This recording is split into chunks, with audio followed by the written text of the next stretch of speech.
Millions did not become killers. They became followers. Ordinary people, teachers, workers, neighbors, swept into a system that promised unity, identity, and hope. But behind the banners and the cheering crowds was something far more powerful than politics or ideology. It was psychology, the human need to belong, the fear of standing out, the temptation to obey. This is the story of how a nation was controlled, not only by force, but by the mind. Welcome, everyone, to the Deep Dive. Today we're tackling something heavy, but also something incredibly necessary and deeply human. We're wrestling with one of the most persistent and, frankly, painful questions of modern history. Why? Why did millions of ordinary people follow Adolf Hitler and support the Nazi regime? It's a question that has really haunted generations. And our goal here, what the source material is really trying to get at, is a psychological one. It's that question. Hätten wir mitgemacht? Would we have participated? Exactly. And to understand that, you have to look past the fanatics and the masterminds and focus on the vast majority of people who were neither. They weren't heroes, but they weren't monsters either. Right. And that's our focus for this deep dive. We're looking at sources, historical research, sociological studies, a lot of psychological analysis, all trying to unpack the mass psychology behind this period. We're talking about the incredible power of conformity, the mechanics of state propaganda. And also the systemic incentives, the things the regime created to encourage people to just go along. And that leads us straight to the central concept that really emerged after it all fell apart. It's a term that tries to categorize the involvement of the average person, the Mitläufer. Okay, let's unpack that term properly, because when we hear Mitläufer today, it's just so heavy with negative judgment, a failure of moral courage. It is now, yes. Sure. But you have to understand, right after 1945, during the denazification process run by the Allies, the term itself, which translates to something like fellow traveler or one who went along, it became a specific legal and bureaucratic category. So it wasn't just a moral judgment, it was a filing status, almost. That's the critical distinction. The Allies set up 5 categories of involvement. At the very top, you had Category 1, the major offenders, then the offenders, Category 2. And at the bottom? At the bottom, Category 5, you had the exonerated, the people cleared of any real involvement, and the Mitläufer, Category 4, sat right above them. So just one step above being completely exonerated, what did that mean for them in practice? What did that legal status actually do? It meant they were judged to have passively supported the regime. Maybe they were a party member, maybe they went to a few rallies, but they didn't commit crimes or hold any real power. Their involvement was seen as more compliant or opportunistic, maybe. Exactly. More that than fanatical. And the penalties reflected that. We're talking about minor fines, maybe some short-term limits on what kind of job you could have. It wasn't severe for most. And the sheer number of people who fell into that category, millions, it just shows you how wide that net was cast. It does. And what's really fascinating, and the sources really bring this out, is the psychological shift this category represents. I mean, before 1945, the act of going along, of wanting to belong to a group, that was often seen as a pretty natural social impulse. A desire for community, for order. Right. That overwhelmingly negative moral weight we feel today that really only solidified after the war, when the nation had to start reckoning with this idea of collective guilt. So, to answer that question, would we have participated? We need to get inside that psychology. We need to understand just how powerful the influence of a majority, especially a totalitarian state, can be on an individual. The Mitläufer is the everyman caught in the gears of the system. It is. Okay, so here's our roadmap for the deep dive. We're going to start with the really visible stuff, the almost theatrical mechanisms the regime used to capture people's hearts and minds. The spectacle. The cult of personality and the powerful, overwhelming lure of the crowd. Then we'll move into the systemic pressures, the incentives, how the regime made it profitable or at least safe to belong. We'll talk about Gleichschaltung and the creation of the so-called Volksgemeinschaft. And finally, we'll explore the other side, the psychology of resistance. What did it actually take for that tiny, tiny fraction of people to stand up and say no against that overwhelming tide? It's a journey from spectacle to system, and then right back to the individual choices people had to make. Let's get into it. Okay, so let's start with the staging of it all. The Inszenierung. The sources are really clear on this. By about 1935, Adolf Hitler wasn't just a party leader anymore. He was meticulously staged as something more. Something beyond politics. The sources use these really strong words for it: a redeemer, an Erlöser, or a savior, a Heilsbringer. And the staging was everything. The sheer scale of it was designed to be completely overwhelming. We're talking about hundreds of thousands of people gathering for these mass events like the Nuremberg party rallies, the Reichspartide, or the May Day celebrations. These were not just political meetings. No, they were expertly choreographed, immersive theatrical productions. So what made them so different from, say, a political rally in Britain or the US at the time? Was it just the number of people? It was more than that. It was the deliberate fusion of architecture, of light, of sound, of messaging. Think of Albert Speer's Cathedral of Light at Nuremberg. Like the searchlights. Exactly. Huge banks of anti-aircraft searchlights all pointed straight up into the sky. It created these ethereal, vertical walls of light. It made you feel like you were inside a sacred space, not a stadium. This was designed to evoke a kind of religious awe. And the films and images from that era. Leni Riefenstahl, for example. We have to remember this wasn't just accidental documentary footage. Not at all. It was pure conscious propaganda, mounted, edited, and staged to create one single unified narrative. And that narrative's entire purpose was what the sources call Identitätsstiftung, the foundation of a new, unified German identity. Precisely. Everything, the flags, the marching, the speeches, the lights, was designed to inspire unity, enthusiasm, and most importantly, unconditional loyalty. To the regime, the people, and to Hitler himself. All summarized in that one totalizing slogan. Ein Volk, ein Reich, ein Führer. One people, one Reich, one leader.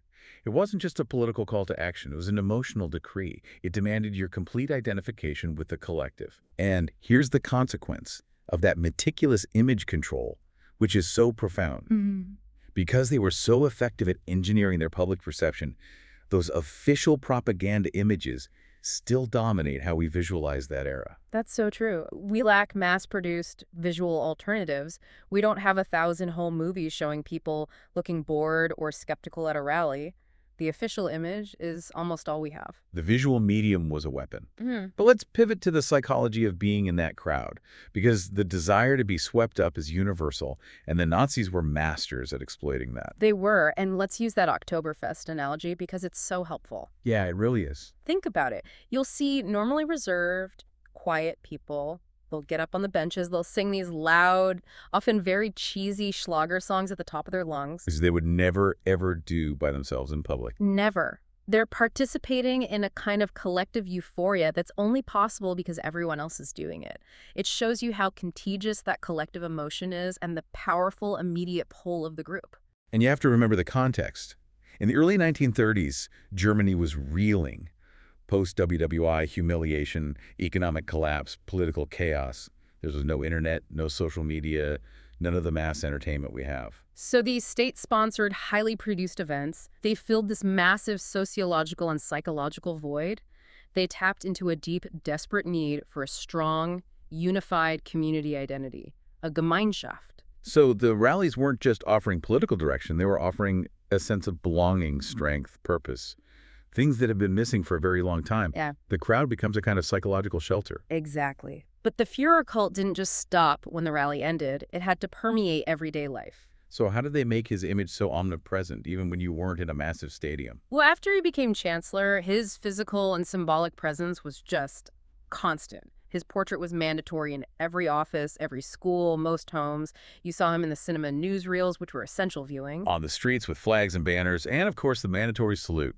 The salute, the Heil Hitler greeting, it affected every age group, conditioning them from childhood to this idea of a single, unquestionable leader. And some of the subtle signs of the cult's influence are fascinating.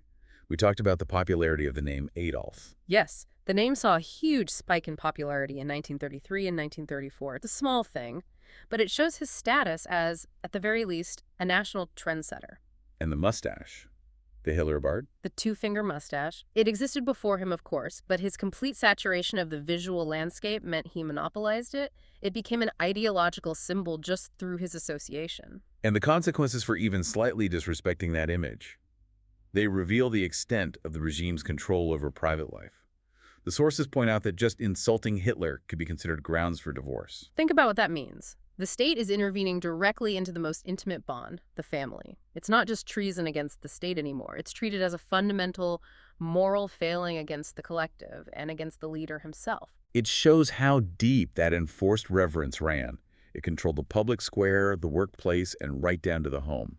The cult demanded your total internalization. It did. And that idea of total internalization leads us right into the next section. The systematic indoctrination of young people. This was seen as absolutely critical for making the regime last. For the National Socialists, academic education, learning math or literature in the traditional sense, that was completely secondary. It was often just subordinate to ideological shaping. The goal wasn't to create critical thinkers. Quite the opposite. The goal was to raise future soldiers and future mothers who were dutiful, compliant, obedient, people who would happily accept their systemic disempowerment. The word they used was Entmündigung, which literally means placing someone under guardianship. Like a child, they were being trained for subservience. For Unterwürfigkeit, yes. And the integration was ruthless, and it started early. Children were funneled into organizations like the Hitler Youth, the HJ, or the League of German Girls, the BDM. And this wasn't about teaching history. It was about shaping behavior and belief. Hitler himself was chillingly clear about this. There's that quote from the sources. It lays out the whole goal of internalized servitude. This youth will learn nothing else but to think German, act German, and they will never be free their whole lives, and they will be happy about it. And they will be happy about it. That's the part that's so terrifying. The goal wasn't just forced compliance. It was making the surrender of your own freedom feel like a source of personal happiness. It's the ultimate goal of totalitarianism. And to achieve that, the NSDAP had to have this comprehensive reach. They sought to influence every single corner of German life. Family, leisure, work, public spaces, even institutions like the churches. How did they manage that level of ubiquity? Through a web of local groups, the Ortsgruppen, block wardens, and countless sub-organizations that permeated daily routine. If you were a worker, you were in the German Labor Front. If you were a woman, there was a specific women's organization for you.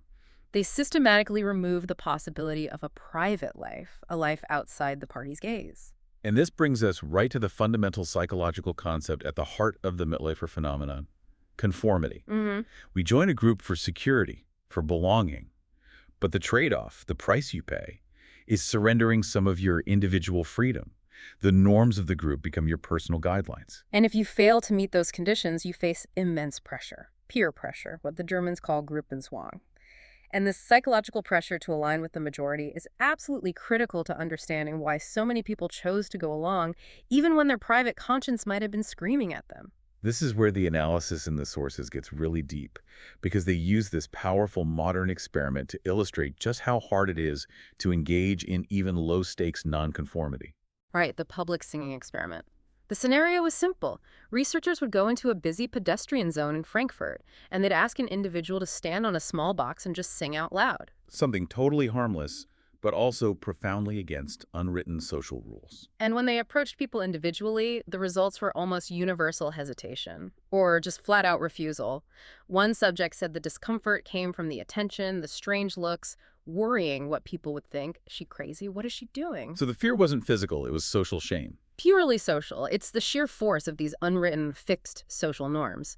Loud singing in a shopping district is just categorized as inappropriate. It requires this enormous psychological effort to defy that unspoken rule, even when there are zero actual consequences. This ties directly back to our evolutionary wiring, doesn't it? We are, at our core, herd animals. Absolutely. The desire to belong is hardwired in our brains because for most of human history, being expelled from the group meant death. We use social proof. We look at what everyone else is doing to figure out what is safe and correct. So when you act differently, your brain literally registers danger. It triggers anxiety. Cognitive dissonance, exactly.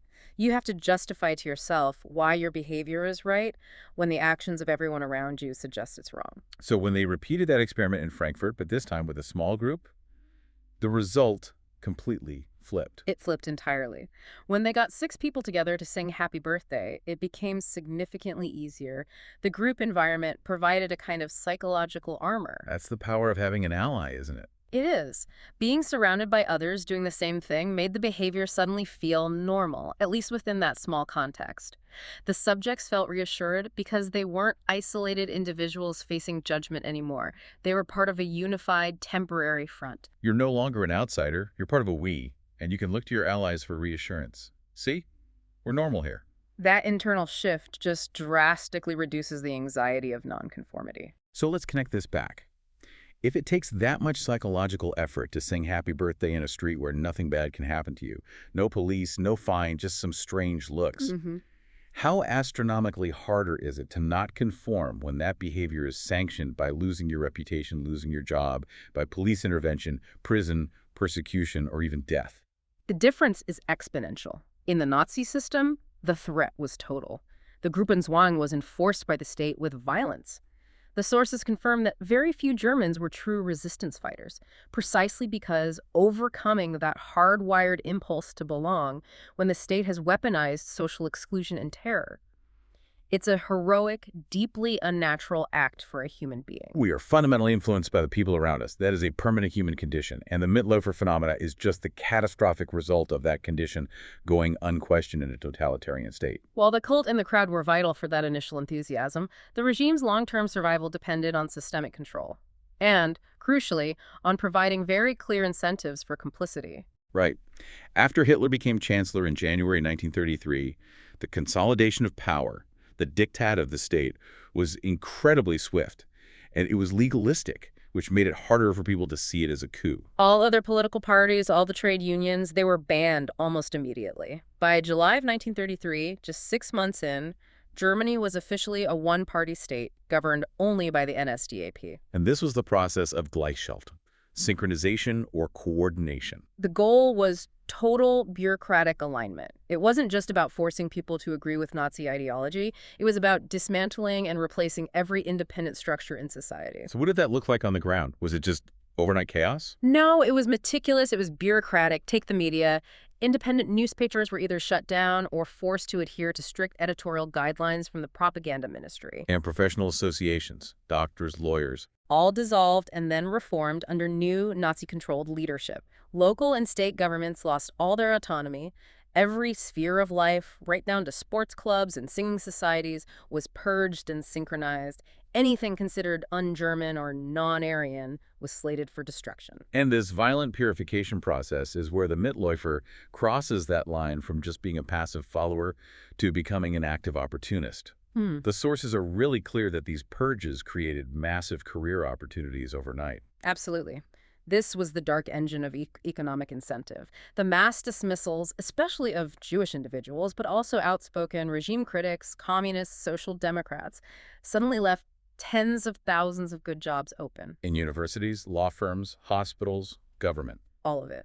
This created a horrifying bargain for the average German, for very real, measurable personal gain, a better salary, a safer job, a promotion you'd been waiting for. Many Germans simply accepted the discrimination, the persecution, and eventually the deportation of their neighbors and colleagues. Their silence, or even their active participation, was often bought with a new office or a better apartment. The regime provided a clear ladder to success. But you had to be willing to step over other people, often people who had been your friends or mentors, to climb it. And to legitimize all of this systemic theft and exclusion, the Nazis had to define their new social structure, the Volksgemeinschaft, the people's community. This was the exclusive club, and membership was limited to the racially pure, healthy German, according to their pseudoscientific definitions. This community was intentionally built on radical exclusion. The power of the concept was that it was defined primarily by who was left outside. It created this hard binary of us versus them. Precisely. And those outside were stripped of their belonging and given new labels. They were Volksschädling pests of the people, or foreign peoples, Fremdvölker. That term, Volksschädling, it's so important. It's a legalistic term that transforms a political opponent into a biological threat. A pest to be eradicated, not a neighbor to disagree with. And that fundamentally changed the psychological license the majority had to act against them. And within the community, within the Volksgemeinschaft, the regime demanded unity, solidarity, and the absolute prioritization of the collective over the individual. That slogan, Gemeinnützigkeit, geht vor Eigennutz. Community benefit before individual benefit. And that wasn't just propaganda, it was an instruction. It was an instruction to report anyone you saw prioritizing themselves or, crucially, anyone showing compassion for those who had been cast outside the community. Let's just trace the speed of this moral decay, because the timeline the sources provide is horrifying. The speed at which passive acceptance became active participation. It was shockingly fast. Yeah. Okay, April 1st, 1933. The National Socialists order a boycott of Jewish businesses. Now, while many people participated, the sources indicate that a lot of Germans were still hesitant. They mostly just looked away. But there were still isolated acts of solidarity, people still going to a Jewish shop. Yes, that was passive acceptance for the most part. Now, fast forward just 5 years. The November pogroms of 1938, Kristallnacht.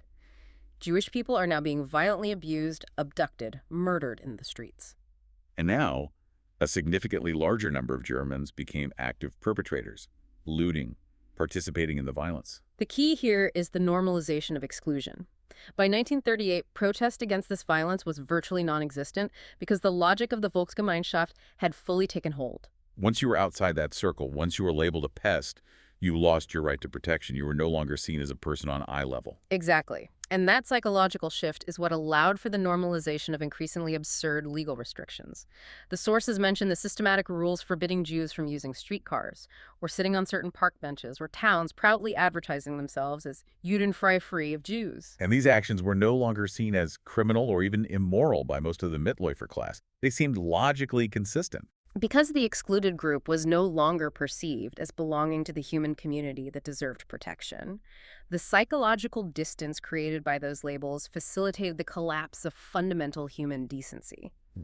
The speed of that collapse is it's one of the darkest takeaways of the whole era. It is. Of course, all these mechanisms of control and conformity, they only worked because the preconditions for Hitler's rise were already there. Germany was a deeply traumatized nation. The defeat and humiliation of World War I, followed by the political and economic instability of Weimar Republic. Right. And the NSDAP started as this tiny, insignificant splinter party in 1920. But Hitler quickly mastered the techniques of mass politics. And after the failed Munich Putsch in 1923, he had a realization. He recognized he couldn't overthrow the state with force. Not yet. He committed to destroying democracy from within the system through so-called legal means. And by the late 1920s, the NSDAP had become a genuine mass party. And crucially, they marketed themselves as the complete opposite of the established political competition, which they just dismissed as weak, compromised, and old. They promised a clean sweep to get rid of all the old politicians, the old problems, the old parties. They offered this radical promise of a new Germany. And that promise was hugely amplified by the global economic crisis of 1929.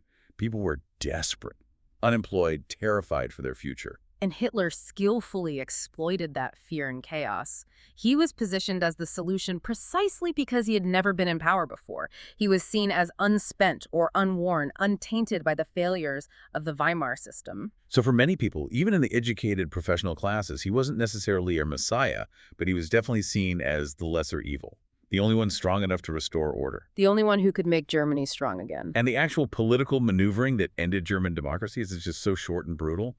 The pace of the power grab after he was appointed chancellor on January 30th, 1933 is breathtaking. That first 4-week period was absolutely critical. The opposition was fractured. The conservative elites who put him in power thought they could control him. They severely miscalculated. And then the Reichstag fire happened. Within 4 weeks of him taking office. And following that very suspicious fire, the president was convinced to issue the Reichstag fire decree, which basically suspended all basic civil liberties. That gave the regime the legal cover to begin mass arrests of communists and other political opponents. And then another 4 weeks later, the Reichstag passed the Enabling Act. An act that was pushed through by coercion, by banning opponents from even voting. And it formally allowed Hitler's government to enact laws all on its own. It essentially ended constitutional government. Gleichschaltung had officially begun. Democracy was legally destroyed. And the rush to join the winning side was immediate. Instantaneous. The NSDAP saw such a massive, opportunistic flood of new members, the classic Mitläufer looking for security and personal advantage, that they eventually had to impose a membership freeze. Wait, why would they freeze membership if their success depended on mass support? It was driven by an internal fear within the regime. They were afraid of their own success. They were worried about being flooded by too many cynical opportunists who only cared about personal gain, not ideological purity. So they couldn't even tell the difference between a true believer and a classic Mitläufer. Exactly. The line had become structurally impossible for them to discern. But the myth of Hitler's infallibility, that image of him as the political savior, it was reinforced by things people could see.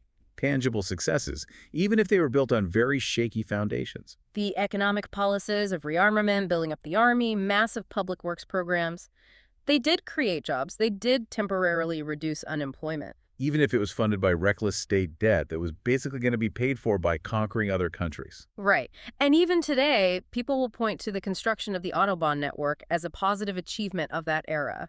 Then came the foreign policy successes. The remilitarization of the Rhineland, the annexation of Austria, and the early Blitz victories at the start of World War II. By 1940, Hitler was at the absolute zenith of his power. This perception of unrelenting political and military success, it validated all the risks and the moral compromises that millions of Germans had made to follow him. The sources describe him as being perceived by many Germans as almost supernatural by that point. No longer just a normal person, it cemented the cult. Success justifies everything, especially moral decay in the minds of the followers. It's just so clear that the cult and the systemic incentives were deeply, deeply ingrained. I mean, we still feel the consequences in our language today. We still talk about Hitler Germany, the Führer cult, the Hitler Bart. And of course, the lasting cultural taboo around the name Adolf. While other common Nazi-era names, Joseph, Heinrich, Leni, Magda, are all accepted, Adolf remains basically unusable. It's the lasting shadow of that personality cult. So we circle all the way back to this central finding. The overwhelming majority of Germans complied. They were Mitläufer. They complied for a whole spectrum of reasons.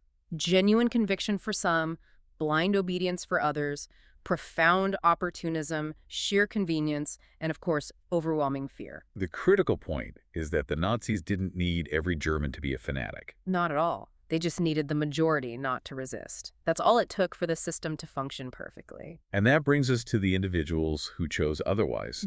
That tiny fraction who resisted the Gruppenzwang, and that famous image of the man in the crowd who refused to give the Hitler salute. He really represents that choice. He does, and the sources highlight this profound ambiguity in identifying who he actually was, which itself tells a story. We have two strong possibilities, and each one represents a different source of resistance. Okay, so possibility A is August Landmesser. His refusal, if it was him, was driven by a profound personal loyalty and love. He was in love with a Jewish woman, wanted to marry her, which the regime considered a racial disgrace. His resistance stemmed from valuing his personal human bond over the state's ideology. And tragically, neither he nor she survived the regime. They did not. Now, possibility B is a man named Gustav Wegert. His refusal came from a completely different place. It was based on deep, unwavering faith. He was a devout Christian. A devout Christian who rejected the NS regime's paganism and refused the salute on religious principle. He believed his ultimate loyalty belonged to God, not to the Führer, and he survived the war. And the fact that we don't know for sure who it was, that emphasizes a really profound truth, doesn't it? Resistance didn't come from one single unified political ideology. Not at all. People resisted for diverse fundamental reasons: love, faith, moral conscience, political conviction. It teaches us that resistance isn't monolithic. It emerges from many small, deeply personal decisions that accumulate over time. It's that repeated decision to prioritize facts, reason, compassion, and your own personal courage over that powerful evolutionary impulse just to belong. But the question is, how can an average person reinforce that choice against the instinct of the herd? The psychological research does offer some insights there. Okay, let's get into that.